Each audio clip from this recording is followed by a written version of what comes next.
पाकिस्तान का ऑस्ट्रेलिया के साथ मुकाबला भी शुरू नहीं हुआ, लेकिन वसीम अकरम जो कि इस वक्त ऑस्ट्रेलिया में ही मौजूद है, उन्होंने एक टेंशन दे दी है।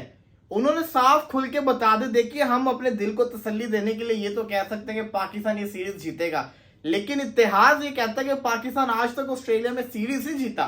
जी हाँ, और पाकिस्तान कैसे सीरीज जीतेगा ये भी बहुत बहुत बड़ा सवाल है। बाबर आजम इकलौता पाकिस्तान का बल्लेबाज है जिसने ऑस्ट्रेलिया के अंदर सेंचुरी मारी भी अगेंस्ट ऑस्ट्रेलिया।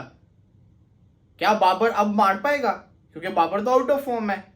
क्या पाकिस्तान का कोई ऐसा बॉलर है जो आउटस्टैंडिंग स्पेल करके ऑस्ट्रेलिया को ऑस्ट्रेलिया में हरा दे? वसीम वकार अपने अरूज के ऊपर ऑस्ट्रेलिया को ऑस्ट्रेलिया में नहीं हरा पाए तो क्या पाकिस्तान की अपनी टीम हरा पाएगी? बड़े बड़े सवाल है। हम उम्मीद तो लगा के बैठे हैं पाकिस्तान सीरीज जीत जाएगा, लेकिन इन रियलिटी वसीम अकरम साफ साफ कह दिया है। वसीम अकरम क्या कहते हैं? वसीम अकरम कहते हैं the condition in Australia are challenging, always challenging, and this series won't be easy for Pakistan. Pakistan के लिए सीरीज कहां से इजी होगी? ऑस्ट्रेलियन कंडीशन जो है वो बहुत ज्यादा चैलेंजिंग है। Winning even one ODI match here would be a significant achievement. इससे बढ़ के क्या हो सकता है? वो कहते हैं कि अगर पाकिस्तान एक मैच भी जीत जाएगी ना तो वो भी इनके लिए एक बहुत बड़ा अचीवमेंट होगा ऑस्ट्रेलिया के अंदर।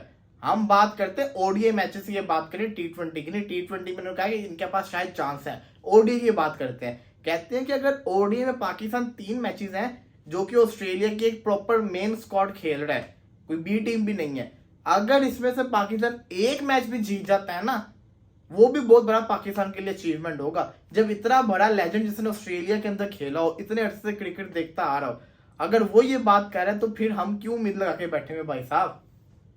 वो भी इस टीम से जो वर्ल्ड कप में क्या हाल हुआ था आपको पता ही होगा। 2023 के वर्ल्ड कप में, एशिया कप में क्या हाल हुआ था। ये इन बॉलर से जो कि एकदम से इनकी पेस खत्म हो गई है, स्विंग खत्म हो गया हुआ है, बाबर की फॉर्म चली गई हुई है, सबका साहब के सामने फकर खेल नहीं रहा टीम के अंदर जो स्टार्ट को मारता था।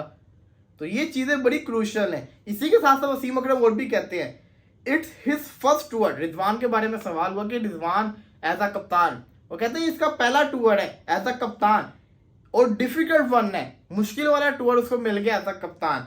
It's challenging to beat Australia in Australia. Australia को ऑस्ट्रेलिया में हराना बड़ा मुश्किल है, स्पेशली इन ओडीआई क्रिकेट। जैसे कि मैंने आपको पहले कहा था, ओडीआई के अंदर तो हराना बहुत ही मुश्किल है ना।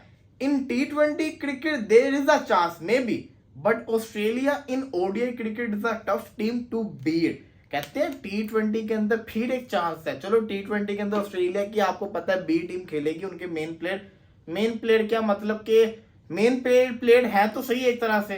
अब ये भी नहीं कह सकते ग्लेन मैक्सवेल है, टिम डेविड है, जॉश इंग्लिश है, मार्कस स्टोनस है, एडम जैम्पा है, ये मेन प्लेयर में तो आते हैं। बाकी जैक फ्रेसर जो भी इनका पार्ट बन गया, मैथ्यू शॉर्ट है नहीं तो मिचेल मार्श और ट्रेविस हेड ही नहीं है ना बस। तो ये भी टीम अच्छी खासी है। फिर भी कहते हैं टी20 में एक चांस है, क्योंकि टी20 जो गेम होती है ना आप इसको प्रिडिक्ट नहीं कर सकते, कभी भी कुछ भी चेंज हो जाता है। तो इस चीज की बात कहते हैं। लेकिन ओडीआई में बहुत मुश्किल है। ओडीआई में रहना एक समझे बहुत ही खतरनाक किस्म का काम है पाकिस्तानी टीम के लिए। देखिए इन रियलिटी अगर आप क्रिकेट की समझ बूझ रखते हैं तब तो वो सच्ची बात कर रहे हैं, लेकिन अगर आप पेट्रियोटिज्म दिखाते हैं, अगर आप प्राउड पाकिस्तानी है, तो फिर आप प्राउड भी क्या मतलब कि अगर आप पाकिस्तान को हर जगह पे सपोर्ट करना चाहते हैं जो कि ट्रू फैन करता है, तो फिर हम उम्मीद कर सकते हैं इंशाल्लाह हम 3-0 से जीतेंगे, 6-0 हरा करेंगे, 3-0 से टी20, 3-0 से ओडीआई जीतेंगे। लेकिन अगर हम जैसे कहते हैं ना सीरियस नोट के ऊपर इस सीरीज को देखेंगे तो ये मैं तो ये समझता हूँ जो सीरीज होगी सिर्फ और सिर्फ प्लेयर्स के पर्सनल अचीवमेंट की सीरीज होगी। वो इसने 5 विकेट लिया और इसने सेंचुरी मार दी, टीम विनिंग बहुत मुश्किल होने वाला है। रिजवान के लिए बहुत बड़ा जिसको कहता है ना इम्तिहान है। एटलीस्ट पाकिस्तान फाइट जरूर करे।